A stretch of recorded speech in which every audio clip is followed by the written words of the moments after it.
Good afternoon. Welcome to our session, Blockchain and Credential Liquidity Across Pre-K to Gray.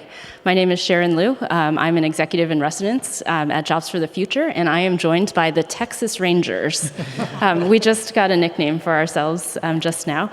And essentially, we're going to talk about blockchain and how one state, several communities within that state have implemented the technology in order to address some of the key social problems that we are interested in.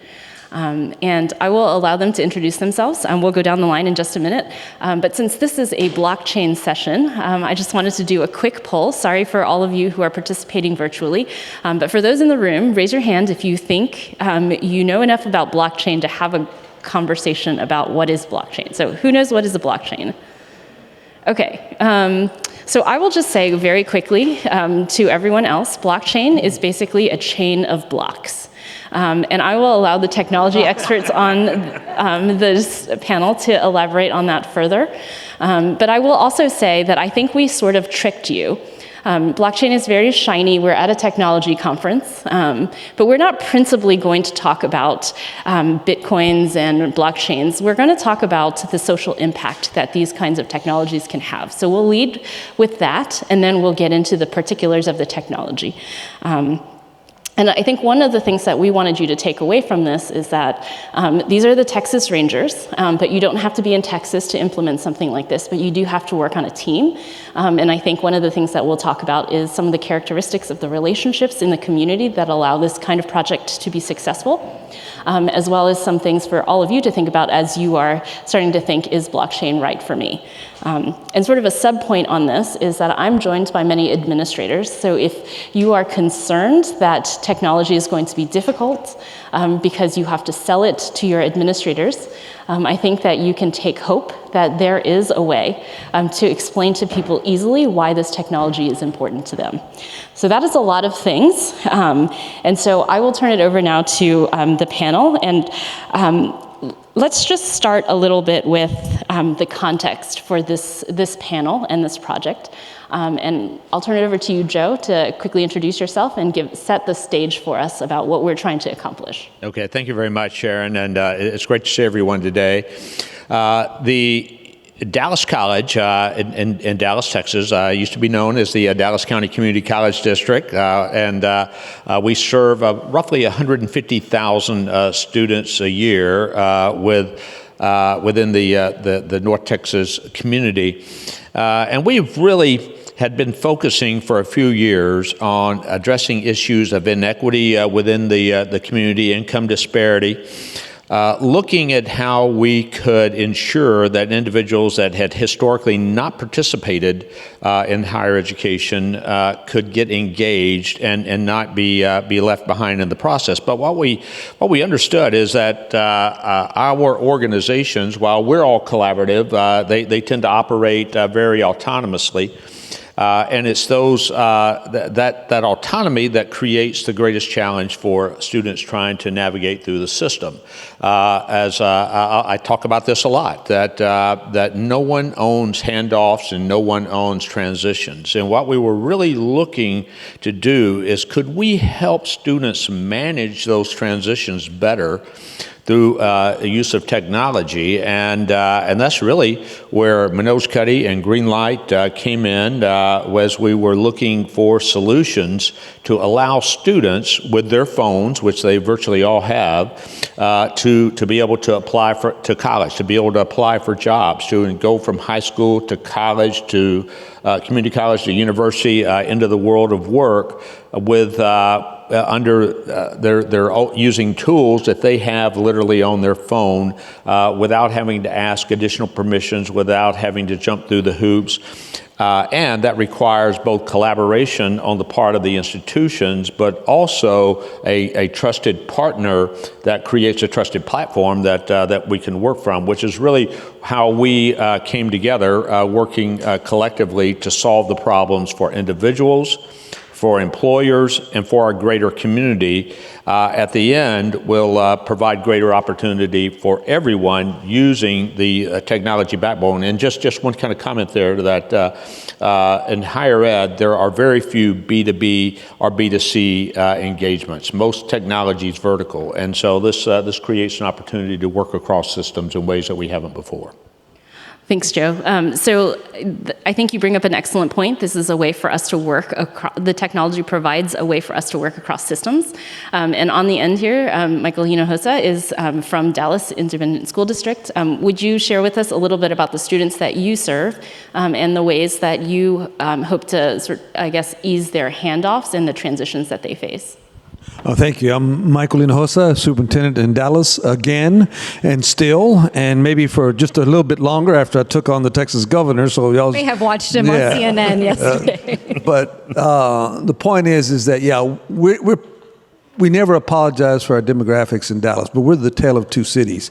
150,000 students, 90% economically disadvantaged, 5% white students, 72% Latino, 46% English learners. So Dallas is really a tale of two cities. And you think about Dallas, 46% English. We have 70,000 English learners. That's more students than El Paso has, and San Antonio has, than Frisco has, and San Francisco has. And so we don't make excuses for our kids. And I'm embarrassed to tell you that when I was superintendent in Dallas the first time, only 7% of our students got any kind of post-secondary credential 6 years after graduating from high school. So we didn't even need GreenLight back then. But let me tell you, this year, under a pandemic, thanks to these two men right here and their institutions, 10% of our students graduated from our high schools with an associate's degree before the 6-year clock starts. And then on top of that, so now it's very important that we have this. On top of that, 56% of them failed one portion of the 8th grade state exam. So these weren't kids that we were cherry picking. We created, IB and Advanced Placement, International Baccalaureate, those kids are going to college in spite of us. And they have parents of agency. They may or may not need GreenLight. But for these families, this is the kind of tool they need to be able to navigate the handoffs and my bureaucracies, their bureaucracies. And so this gave them a path forward. And so to us, it's been a godsend. And then now we have another program called Career Institutes, where our students can earn stackable credentials in cybersecurity, in aviation, in mechatronics. And they don't need an associate's degree, but they need 6 to 12 college hours, but they also need a way to collect their credentials on this app. So this was a blockchain solution that they came to us with. And so this is going to help our students have an equal life's chance as they move forward. And of course, and then this is what else we discovered. Once you take these underserved kids and they get an associate's degree, it's like credit and escrow. Now they want a bachelor's degree. And so now they see the art of the possible. And so we actually had to pivot away from associate's degrees of applied sciences to more that would actually take you on to a 4-year opportunity. And of course, UNT Dallas has been a tremendous warrior in helping us get those kids across the finish line. So that's our context and some of the things we're using GreenLight for. Thank you. So I'm going to turn it over to Romanita right now. She's actually not from Dallas. And you actually represent a really interesting perspective that's really important here as well, which is now that students who are in K-12 system or in a community college have these digital credentials, what actually do employers want? Do digital credentials mean anything to them? And talk a little bit about some of the ways that you've engaged with students in San Antonio. Certainly. So thank you. I'm the non-technologist, the non-Dallas, and the non-administrator and on the panel. I lead the people team within Greater SATX. So Greater SATX is our Regional Economic Development entity. And we like to say that we have 3 pillars: jobs, people, and place, that we focus on within the greater San Antonio region. I'm very privileged to run our people team, which is SA Works. And so we were founded and funded about 5 years ago to really help solidify that school, that K-12 to college and career transition. And why not start earlier on with our students who really help build up those professional development, those marketable skills, because I hate to use the word soft skills. There's nothing soft about it, because when you talk to employers, to Sharon's point, that's what they're looking for. They're looking for a growth mindset. They're looking for communication skills, et cetera. And sometimes students may be getting some of this at school, but there's nothing like the benefit of engaging in experiential learning opportunities that are meaningful. So we provide a continuum of learning opportunities in collaboration with employers. And here we are, we're embedded within an economic development organization, but about 5 years ago, we realized we have to do economic development that is talent driven, because every company that we're looking to recruit, and we're always looking at, big Dallas, they have all of these large headquarters, American Airlines, et cetera, is how do we remain economically competitive in our region? And it comes down to our human capital, and they are in our classrooms today. So we are intent on building our residents so they can take on the jobs, the high-wage, high-skilled jobs that my business development colleagues are looking to recruit and keep in San Antonio. And so we've been leading these experiential learning opportunities, job shadowing, and high school internships. And let me tell you, it's not an easy sell, right? To sell a high school internship program to an employer, to large corporations, right? There's always the question around ROI. And we like to think about it from a talent perspective. Like, how does this internship really help solve for your talent development strategy? Don't provide these opportunities because you think it's a nice thing to do, because that's going to go away.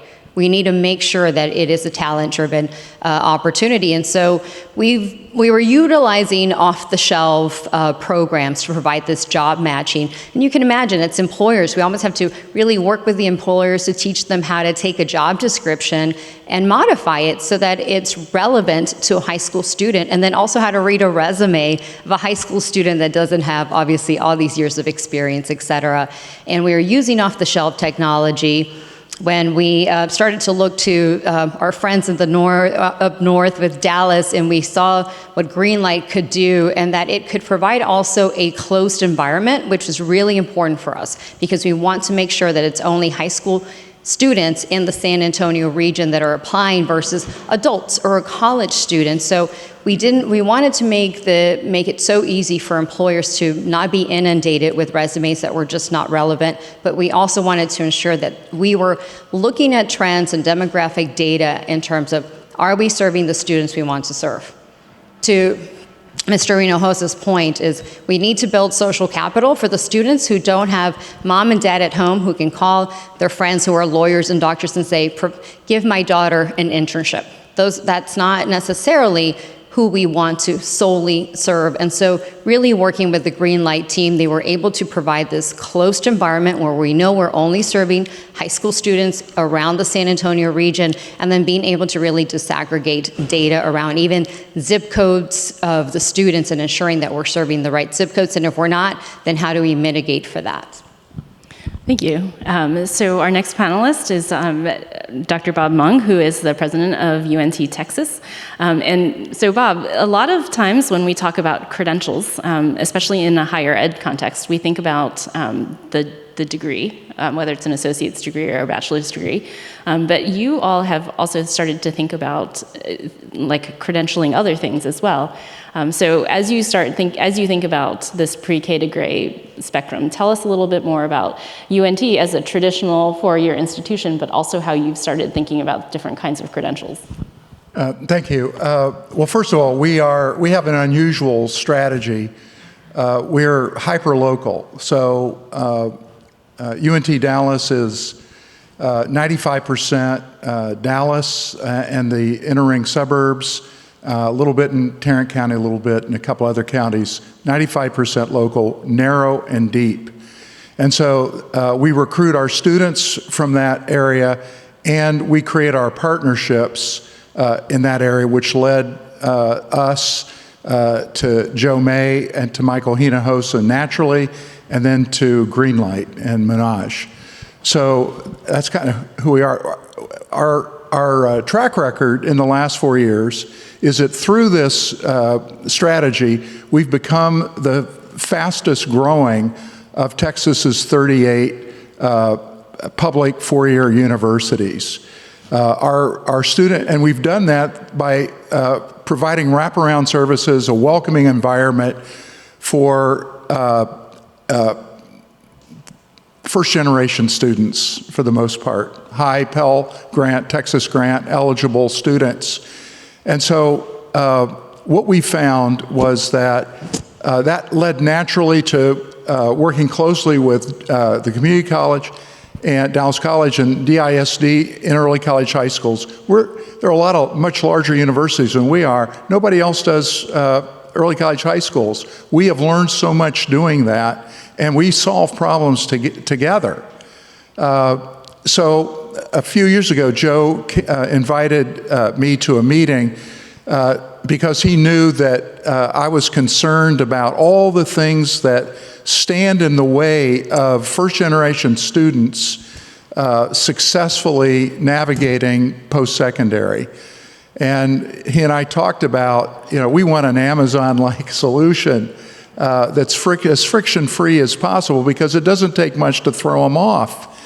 And so we began as the beta four-year partner to get GreenLight approved by our Office of General Counsel, by our ITS department, which was an 18-month ordeal, but thank God they approved it. And so now we're receiving, by putting the power in, what is the digital revolution if it isn't putting the power in the individual's hands? We thought it was high time to put the power in high poverty students' hands. And so they can send their transcript. We get, I think we got 4,000 transcripts this year from Dallas ISD, from the Community College District, a couple other participating districts. That's number one. The other thing is now we can go two-way communication. If the students opt in, we can reach out to them. So just at Dallas College alone, for the fall, our applications are up 82% from Dallas College from a year ago. So right now, it looks like we're going to have 10 straight semesters of record enrollment growth, which is unprecedented in the state. The other thing that's happened is one thing leads to another. We are so pleased with this technology that a lot of our students come to us with a lot of high stress. Any of you read Between the World and Me by Ta-Nehisi Coates, remember the scene where he goes to Howard University after a tough upbringing in Baltimore, and he's just started feeling the stress leaving his body. Well, that's what we want for our students. And so Manoj also works with a group called Vital Sign 6. He provides the technology for that group. It's run by a brilliant psychiatrist at UT Southwestern Medical Center. And so we're going to be the beta site as well to bring this Patient Health Questionnaire 9, PHQ 9, to our students starting in the spring, where they'll be able to answer these questions, and the technology will tell them you have no depression, you have mild depression, or you have, in the worst case, severe depression, and then provide remedial suggestions. So that led there. The other thing, we have a police institute, and we have a great partnership with the thought leader in Texas on mental health policy, Meadows Mental Health Policy Institute. And together, we figured out that there is a rising first responder suicide rate in the state. And so what can we do about it? Who's doing it? We did a landscape survey. Nobody was doing anything about it.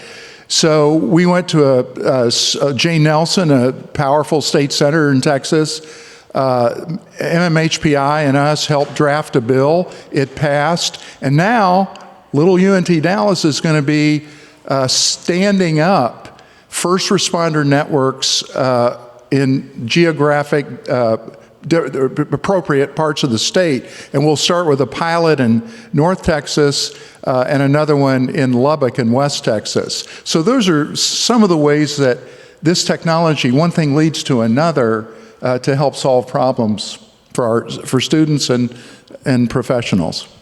I think we've been dancing around this technology for a bit, and I'm curious whether Manoj thinks that I have a good definition of what is blockchain. So why don't you tell us a little bit about GreenLight Credentials and how you got involved in this?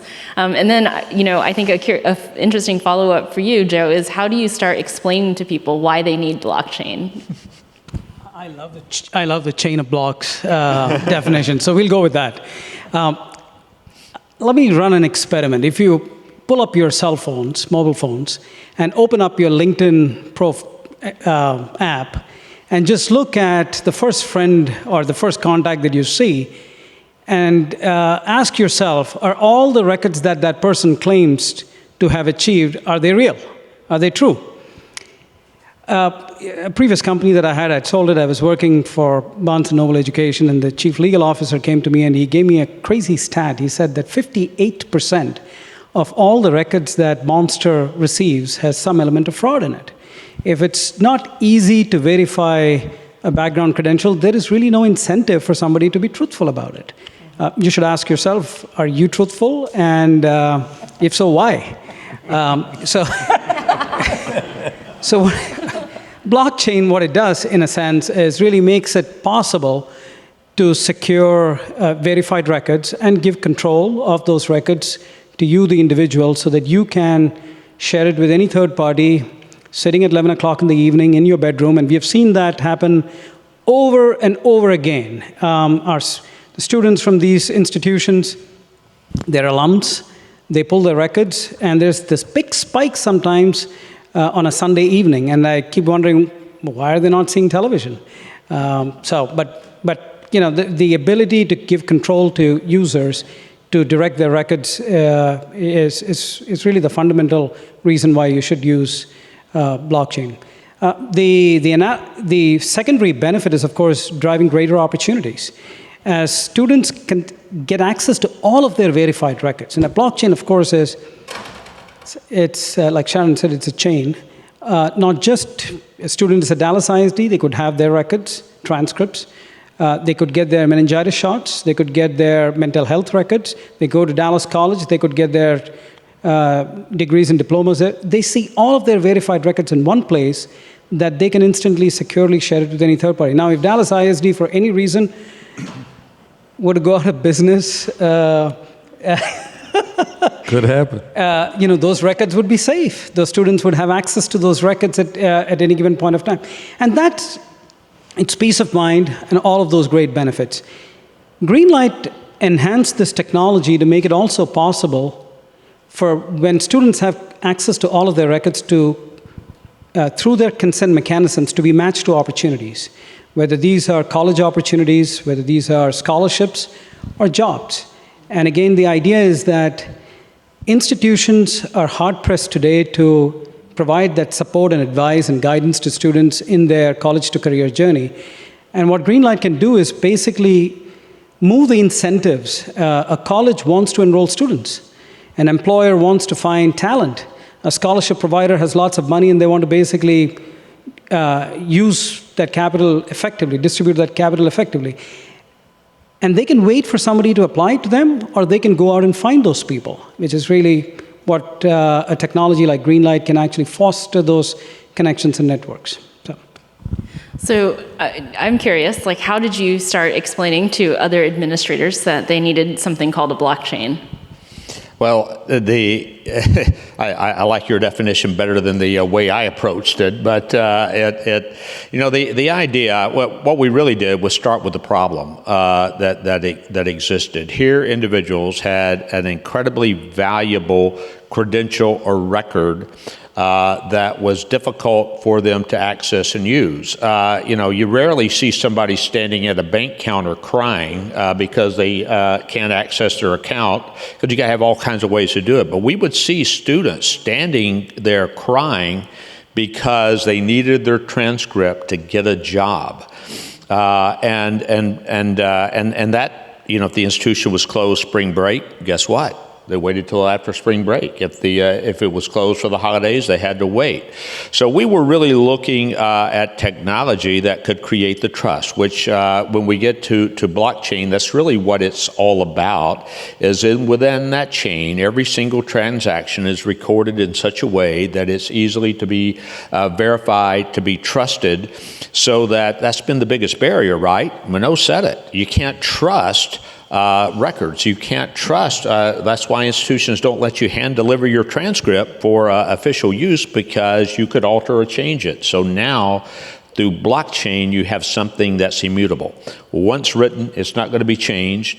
It can be trusted. It can be used just like any other official record, and the receiver understands and knows that in fact is a verified, trusted document at the end of the day. And it really has solved those problems by putting it in such a way. I describe it this way: is under with blockchain allows institutions of higher ed operate under FERPA, whereby technically by law, right, Sharon, the institution owns the record and only the institution can share the record.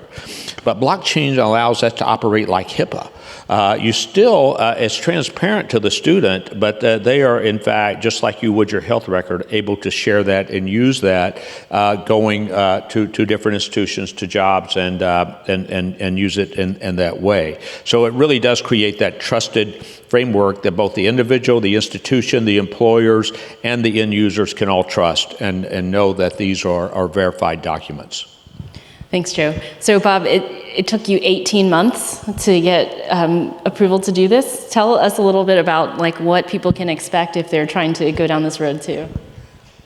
Thank you. One of the things I think that process helped with is that I go to other universities now. A&M Commerce, TWU, I think will be joining soon if they haven't already, and just talk to their cabinet. I think we did a lot of the initial work, and I said, just go to our OGC, just go to our ITSS, and it should abbreviate your process. So I think that's I think one of the learnings that came out of it.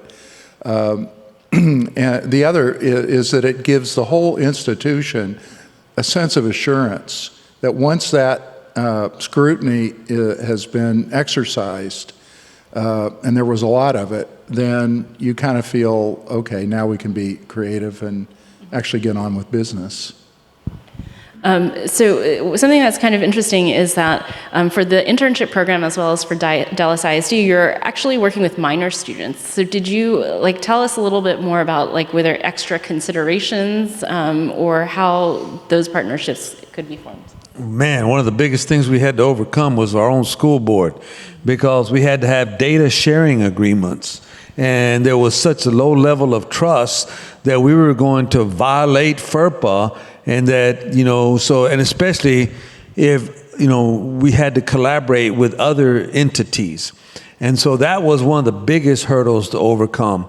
But once people saw the art of the possible, and then now we saw this tool, and we saw all these professional people solving these problems, we overcame that initial skepticism, but it wasn't easy. And one of the things that Bob was too nice about, we had talked to a lot of lawyers. At 18 months we talked to lawyers, and we finally had to get everybody comfortable from multiple agencies that we were not, Bob didn't tell you, but he used to be in the newspaper business. But the last thing we need to do is do something like this that is untoward or that might compromise someone's privacy or integrity. So that's what took a little while. And back to your point about the internships, when Joe and I first went to American Airlines, they said, we used to go to Southeast Asia to get a diverse workforce because we could, and they wouldn't stay. So then when we started working with them, they said, well, we'll work with you, but we don't take internships. This year, IBM, Microsoft, and American Airlines took our kids on a private plane to Cape Canaveral and the Johnson Space Center. And now they're getting jobs, 50 at a time. And there was an article in the American Airlines Journal that you look on there online of a kid from Adamson High School who is now helping them solve problems because they finally overcame all of these issues of dealing with minors, because now they saw a diverse, bilingual workforce. And by the way, they also had to tell Joe and I that they didn't want our equipment. The equipment we had was antiquated. So we had to get rid of our equipment and get their equipment in there. So, I mean, there's so many mindsets that we had to blow up to make the art of the possible for the students and the families. I would just echo so many of those words, right? Employers are looking for diversity, and guess what? It's in their very own backyard. I mean, San Antonio, right? A majority Hispanic, bicultural, bilingual community, but it's also about job retention, right? We don't necessarily need to be importing skilled labor. We need to really invest in growing our own. And I'll have to say that we have been really fortunate. When we first established SA Works, we did it with the mindset of needing to have that industry-led advisory council, because we really didn't have to do such a hard sell to let them know we have to start younger. Once they're in college, it's still too late. They've already made up their minds. We have a growing high-tech manufacturing sector in San Antonio, and I bet you if I asked you to raise your hand, how many of you think of San Antonio as a manufacturing town? You don't necessarily think of us as that, but we've got Toyota, we've got Isham, we've got Navistar, we've got food, aerospace, and automotive manufacturing, and we need to start younger, and students, and I would take it a step further, educators too need to be able to go in and see what that work environment, and really helping the students be in the practice of working in those environments. So I have to say that we were very fortunate that so many of them our employers were interested in offering these opportunities, but you've got to make it easy. And hence, the GreenLight made it easy. We had a lot of trial runs that didn't work for us and didn't work for the employer. And every time the employer would try to upload a job description onto those sites that we used previously and they had issues, well, guess what?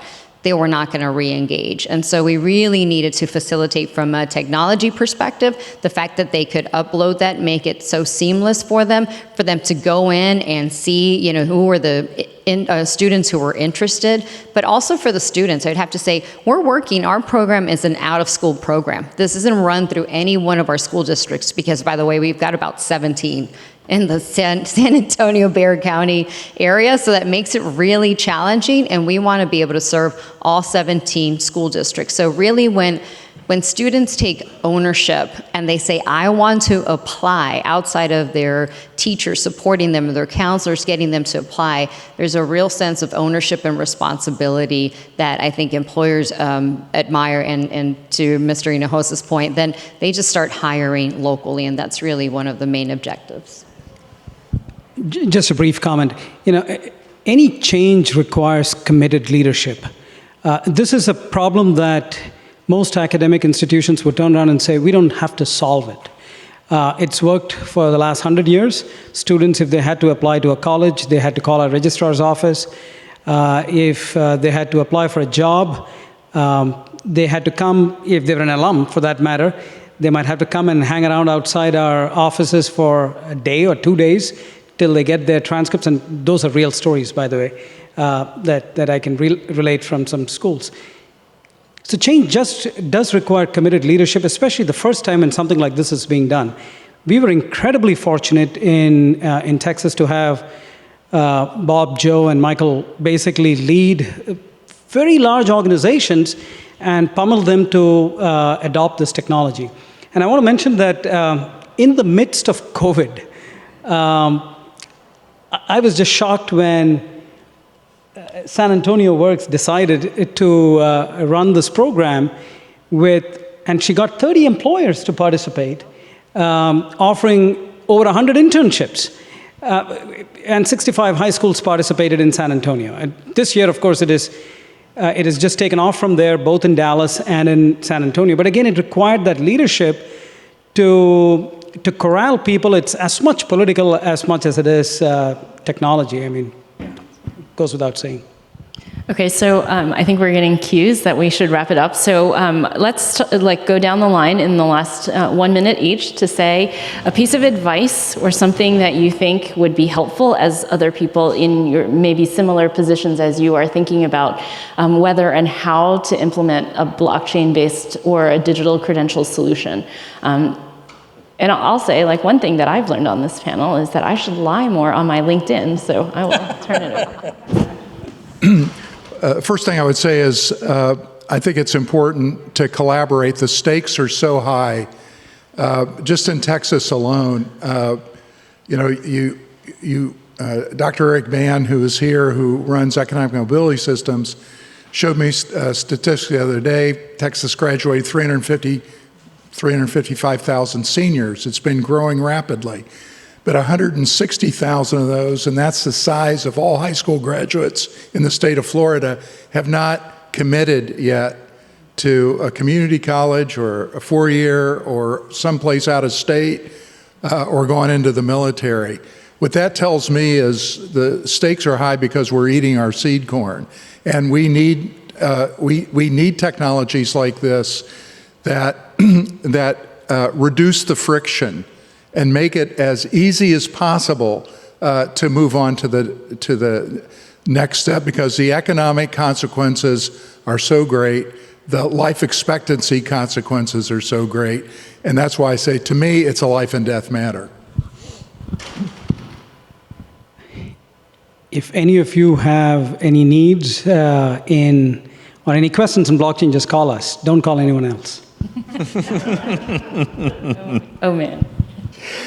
Well, for advice, if you're looking at the institution and all you're caring about is efficiency in a transaction, then maybe you have a solution other than blockchain. If you really want to focus on the student and the individual and empowering them, then you need a technology like blockchain to help solve that problem. Say keep your customers front and center. Obstacles will always be there, but for us, our customers are our local employers and our local students, and we wanted to make sure that we were facilitating professional development opportunities for them, for local San Antonio youth early on, and ensuring that employers would have ease of adoption. So think about your customers in mind, and don't let the detractors or lack of funding, et cetera, be an issue. That will all fall into place when you're really looking at the needs of your customers and the greater impact to the community. Yeah, obviously, be strategic when you're doing this. Complex problems cannot be resolved by simple answers or solutions. There's going to be a little bit of a necessary complexity to solve the problems. But this brings me to my favorite saying: people who say things can't get done get interrupted by people who are doing them. This is great. A great way to end. Thank you for joining us and the Texas Rangers. This is actually one of several case studies that is featured in a report that the American Council on Education put out on use of blockchains in education. It's called Connected Impact. So be sure to look at that. Read a little bit more about Dallas Promise and some of the other projects that are going. And if you have any questions, ping us on the app. Thank you for joining us.